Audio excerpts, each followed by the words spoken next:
Oi, minha gente, me chamo Maria Júlia, estudo no 7º período, sou monitora de vocês nessa disciplina de Direito Constitucional e hoje nós iremos falar sobre direitos políticos e soberania popular na Constituição Federal de 1988.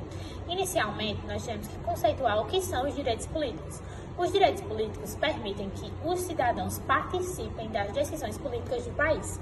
Eles garantem que o poder do Estado venha do povo, que pode votar, ser votado e influenciar decisões por meio de plebiscitos e referendos. Esses direitos políticos eles estão previstos nos artigos 14 a 16 da Constituição Federal. No passado, o poder era centralizado em reis e governantes. Filósofos como Jean-Jacques Rousseau defenderam que o poder deveria vir do povo e não de um governante absoluto. Essa ideia influenciou diversas constituições, incluindo a do Brasil, que na Constituição Federal de 88, no artigo 1º, parágrafo único, estabelece que todo poder emana do povo, que exerce por meio de representantes eleitos ou diretamente nos termos dessa Constituição. A Constituição, ela garante que o povo pode governar de duas formas, indiretamente por meio do voto e diretamente participando de decisões políticas por meio de plebiscitos e referendos.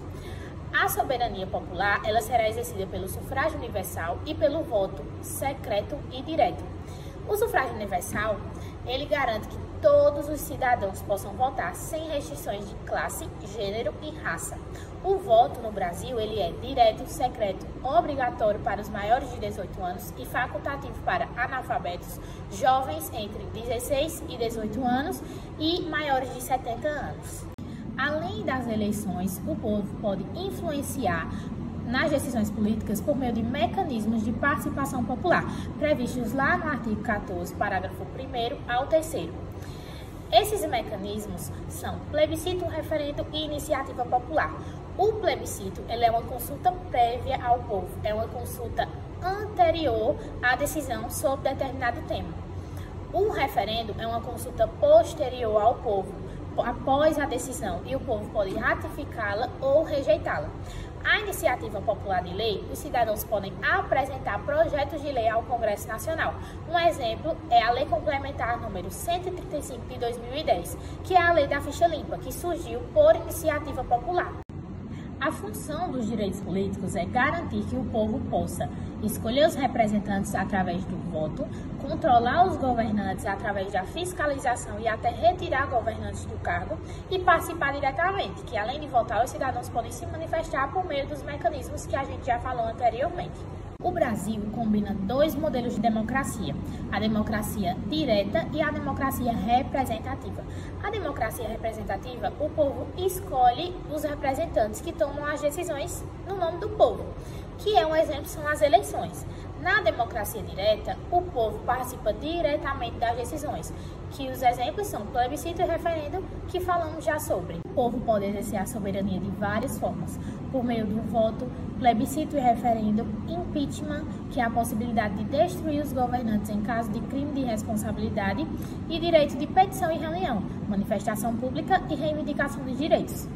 Agora, nós vamos falar um pouco do que está previsto lá no artigo 14, inciso 3º, que são as condições de elegibilidade. O que uma pessoa precisa para se candidatar a um cargo eletivo.